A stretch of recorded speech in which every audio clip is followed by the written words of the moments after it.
What needs to change for the Minnesota Wild headed into game two tonight against the Blues?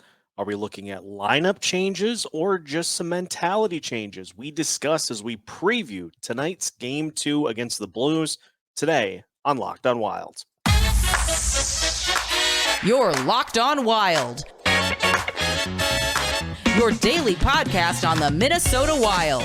Part of the Locked On Podcast Network, your team every day.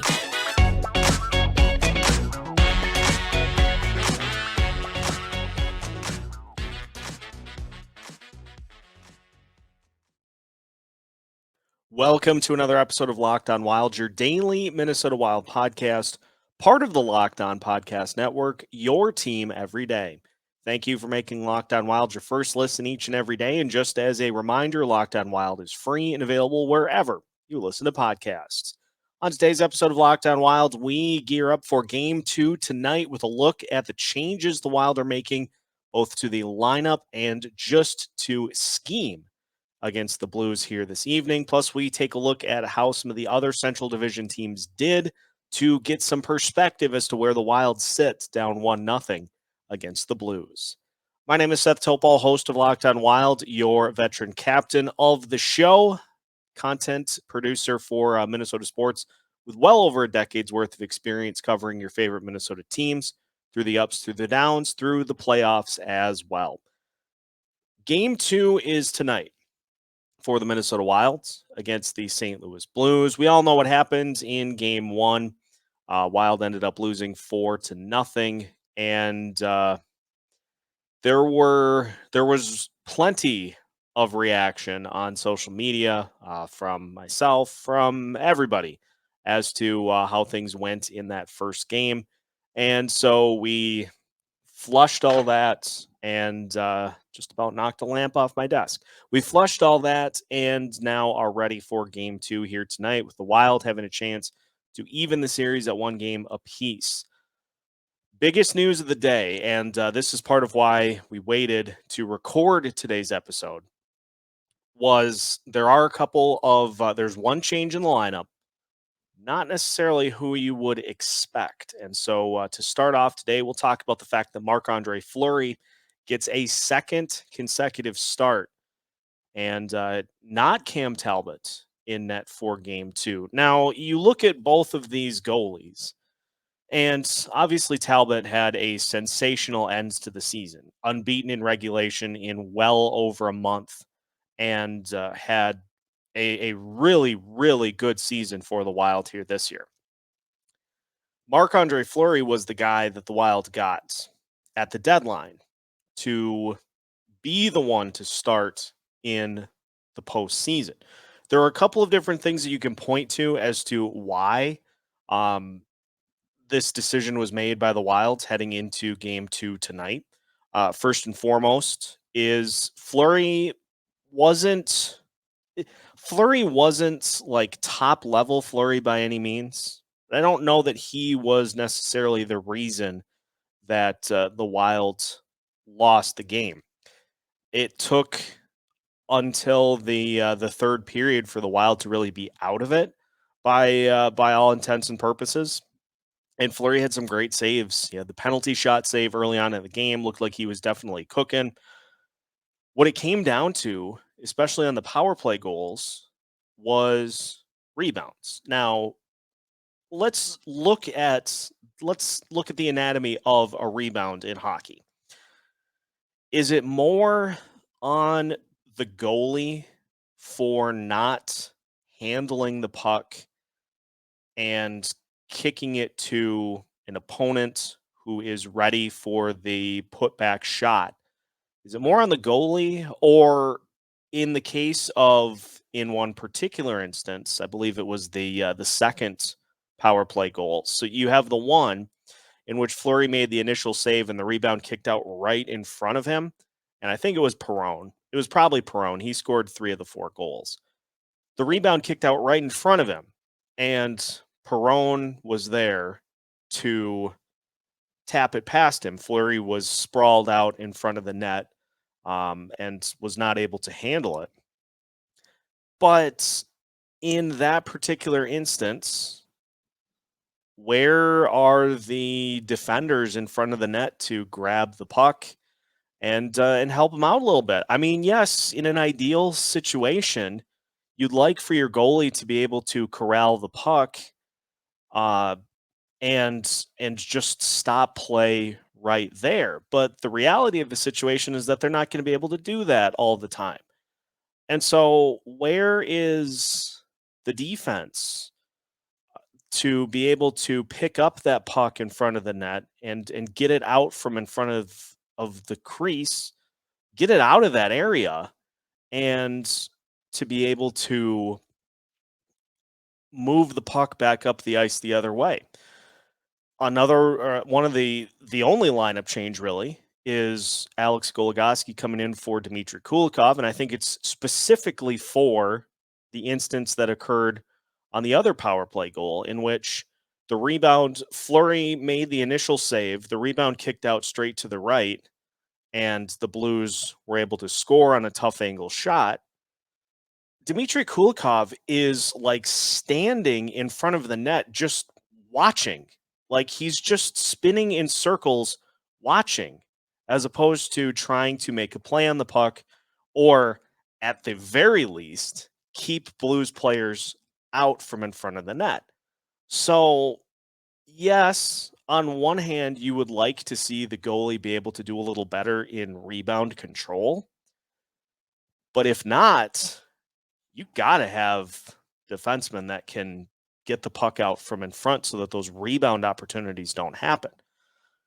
Shot selection for the St. Louis Blues was very tight for that specific reason, is when those rebounds weren't corralled, they had somebody right there ready for the puck, ready to tap the puck back towards the net and try to get one past Fleury. And so I think what we are seeing from Dean Evason and going back to Marc-Andre Fleury for game 2 is an indication that they don't believe that Fleury was the reason that the game was lost and that the team in front of Fleury will step up their play, be more aware of what's going on in front of the net, and do a better job to make sure that the Blues don't take up residence in those areas right next to the net, right in front of the net. If the Wild do a better job of preventing that, then those rebounds don't become as big of an issue.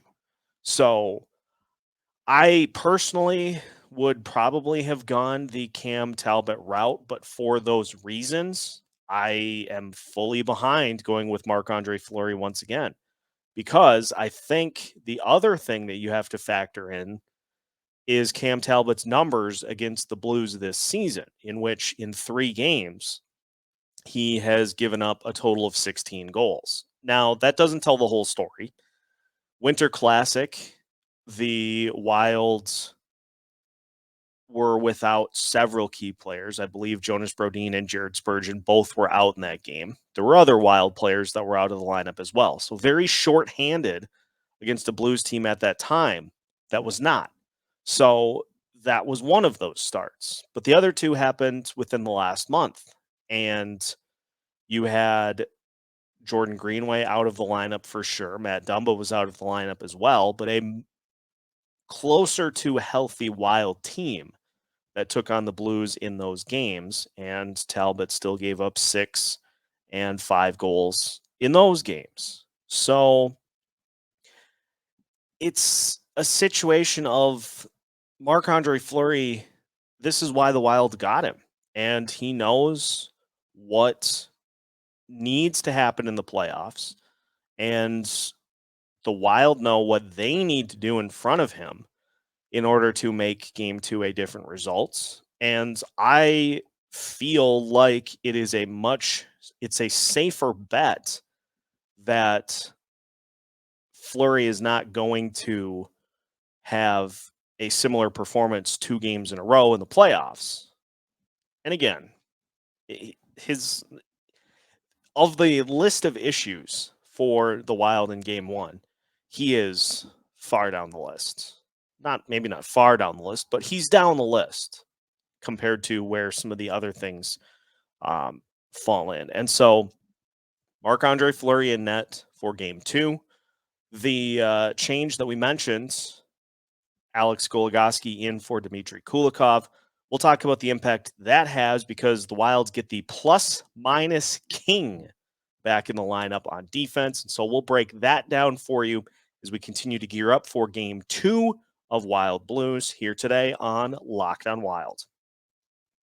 Today's episode is brought to you by Rock Auto. With the ever-increasing numbers of makes and models, it's now impossible for your local chain auto parts store to stock all the parts you need.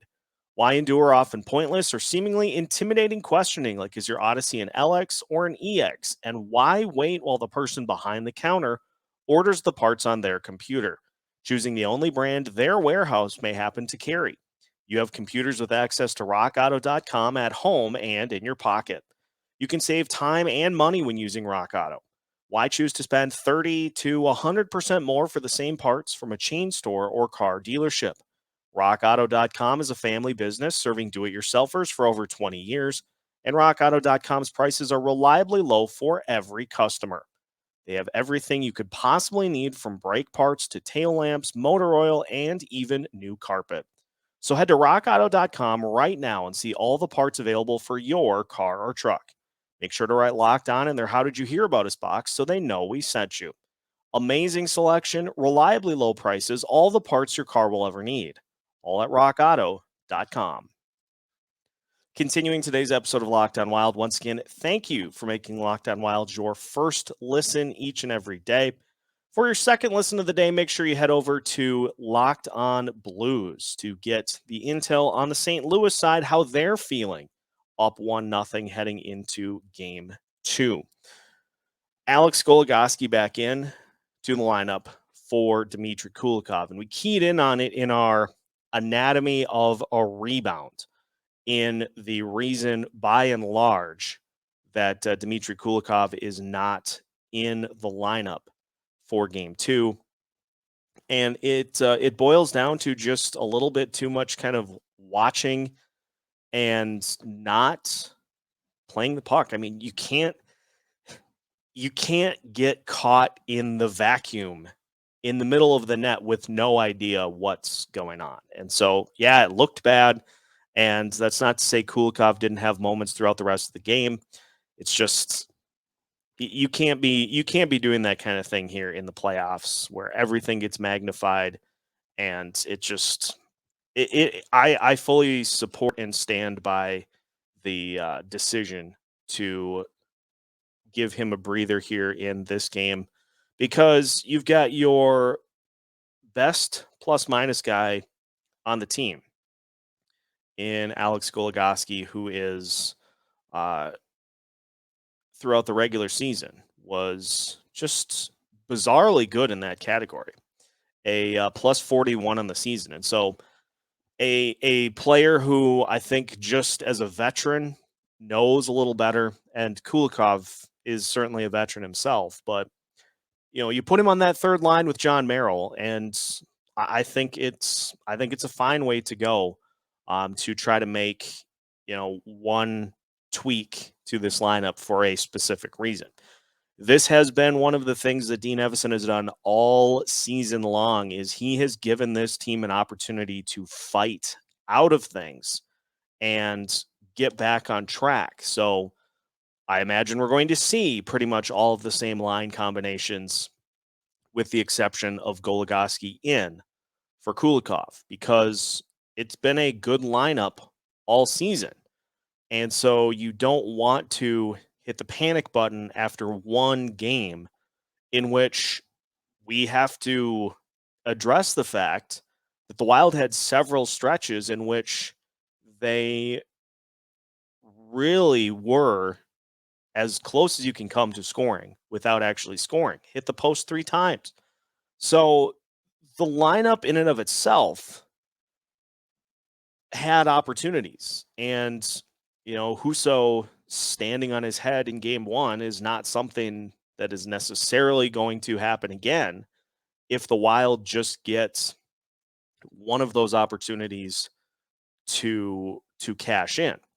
And I think the complexity of the game changes entirely if the Wild get a goal to make it 2-1 as opposed to the Blues scoring to make it 3-0. I think the game was so close to, despite the score, I think the game was so close to tipping back towards the Wild. They had, when they got to where they were playing their style and not the Blues style of hockey, they played well for large stretches of the game. And so it's Dean Evason saying, I believe in these guys to get it figured out and to be better here in game 2 and to take care of their business to come away with a win to tie this series up at 1-1. So this is nothing new from Dean Evason. Believing in this lineup to do their thing and to come away with the win here to tie this thing up. So I can't really object to that because it's a formula that's worked pretty much all season. Now, obviously, there is a sizable mental block that has occurred over the last couple of seasons against this St. Louis Blues team. The Wild are 0-10-1 against the Blues in their last, something like 0-10-1 in their last 11 games against the St. Louis Blues. Blues have owned this series over the last couple of seasons. At some point, something's got to give to tilt it the other way. We saw that in the series last year against the Vegas Golden Knights. The Wild dominated the regular season play. And so you look at what went wrong for this team. Too many penalties, inability to score on the power play, although there were a couple of those power plays in which opportunities existed and just didn't quite cash in. So if the Wild can limit, and this isn't rocket science.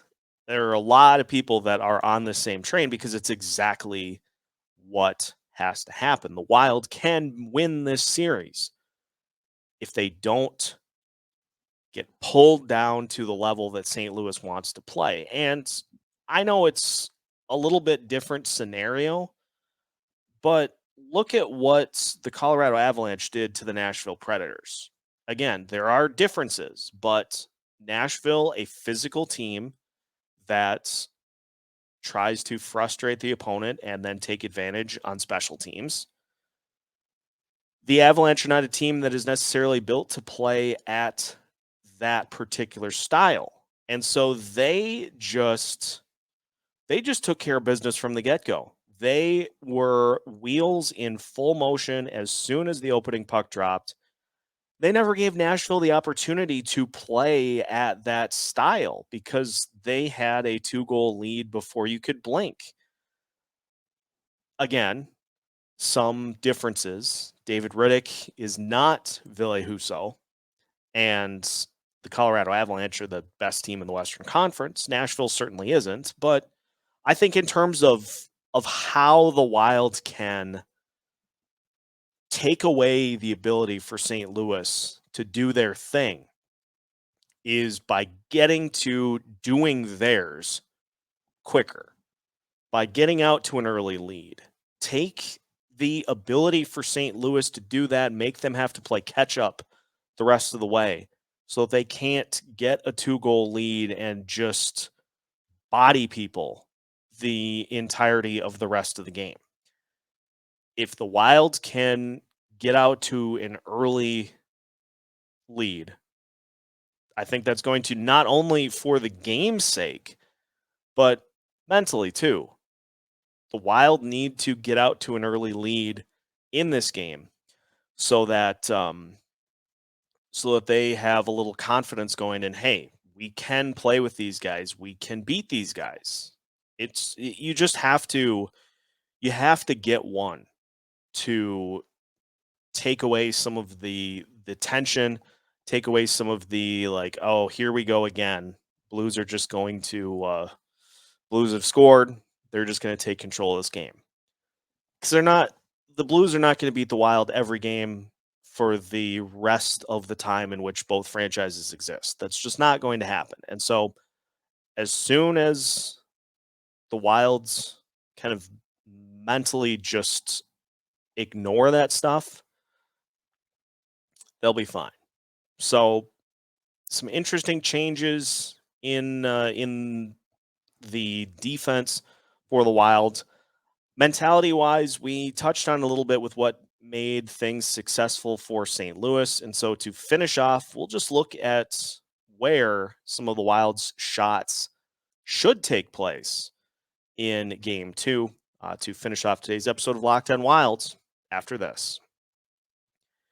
The month of May is here, which means summer is right around the corner. And if you are going to be out and about all summer long, you're going to need a snack to help you do that. Built Bar is the perfect snack to take with you on family vacations. When you're out for a jog, anywhere you are headed, Built Bar can keep up with you and give you a great tasting treat. Built Bars are covered in 100% real chocolate, which means that with Built Bar, you can eat healthy and actually enjoy doing it. Most Built Bars contain 130 calories, 4 grams of sugar, 4 net carbs, and 17 grams of protein. Compare that to your standard candy bar, which you probably have been carrying around with you up until this point, and you'll be right around 240 calories, 30 grams of sugar, and dozens of net carbs. So head to built.com right now. Use the promo code LOCKED15 and you'll get 15% off your order. Again, use the promo code LOCKED15 for 15% off at built.com. Final segment of today's episode of Locked On Wild. Once again, thank you for making Locked On Wild your first listen each and every day. Make sure that for your second listen, you check out the Locked On NHL podcast, getting a full recap of everything that happened throughout the NHL yesterday. That triple overtime game between the Rangers and the Penguins, in which Igor Shesterkin had 79 saves. All of that you can find on the Locked On NHL podcast, which is free and available wherever you listen to your podcasts. So game 2 tonight, and we've been talking about some of the things that the Wild need to do better here in game 2. And one of the big ones, I think, in addition to just not taking some of the penalties that were taken in game 1, and it did seem like the officials called things pretty tight with the fact that this is going to be a hotly contested series, wanting to, I'm sure, kind of try to set the tone for the rest of the series. So there were a lot of calls that were, so. So in addition to trying to stay out of the penalty box and not, I think the retaliatory penalties is the one that that's the biggest sticking point. The Tyson Jost penalty, after he had just drawn one on the Blues, he immediately gets called for a slash to negate a power play opportunity. Kevin Fiala had one late in the game as well. So there are going to be penalties on both teams, but just not immediately retaliating and drawing a penalty yourself.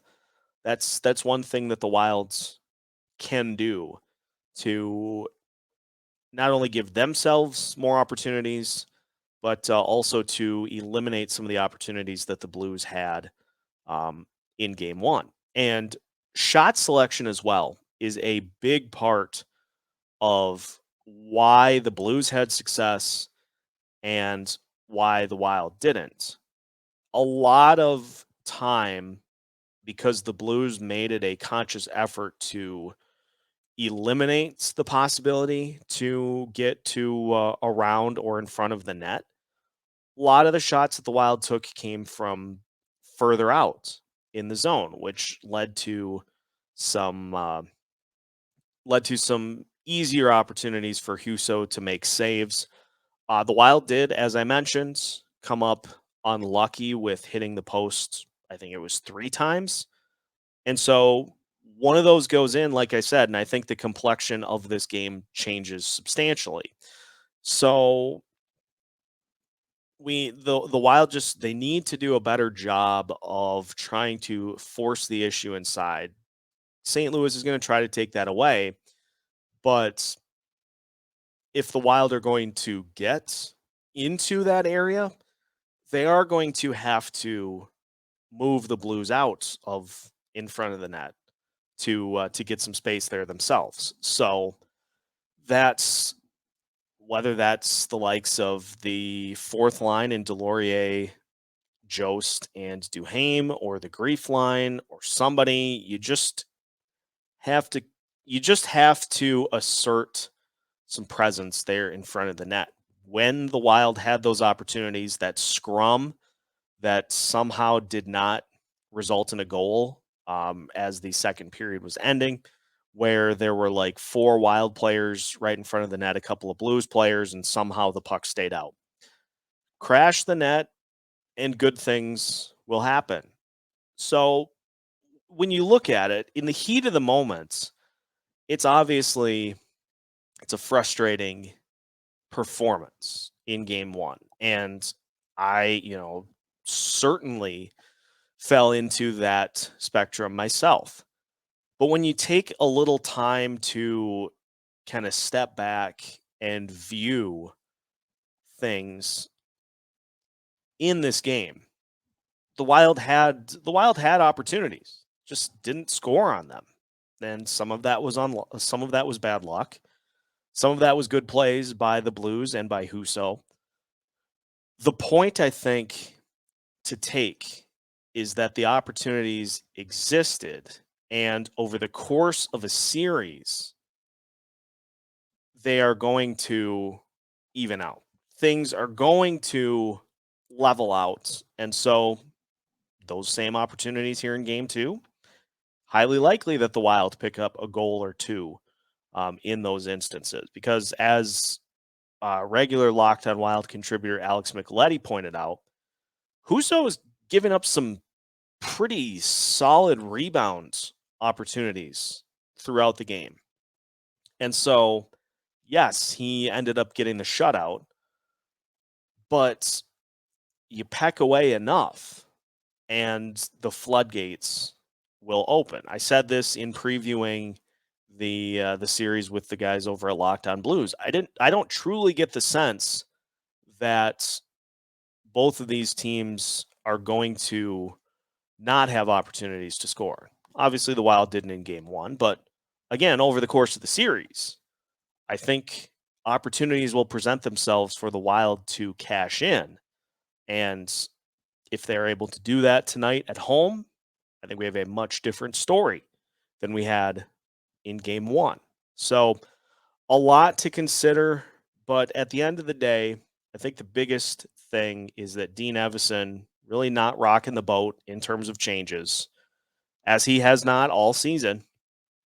He is simply telling his team to be better and trusting that they will do it. So we'll see if they can in game 2, which is tonight. We'll, of course, have you with a postcast with Kevin Gorg after the game is finished. We'll recap every single thing that happens throughout the course of the action tonight on tomorrow's episode of Locked On Wild. So now that your first listen of the day is done, make sure you head over to, as mentioned, the Locked On NHL podcast to get a further recap of everything that happened throughout the NHL in the Stanley Cup playoffs yesterday. Locked On NHL is free and available wherever you listen to your podcasts. Just like Locked On Wild, we are available wherever you listen, anytime you want to listen, free of charge. So make sure to subscribe and follow along with us through this postseason push for the Minnesota Wild. We are keeping you up to date with new episodes every Monday through Friday as part of the Locked On Podcast Network.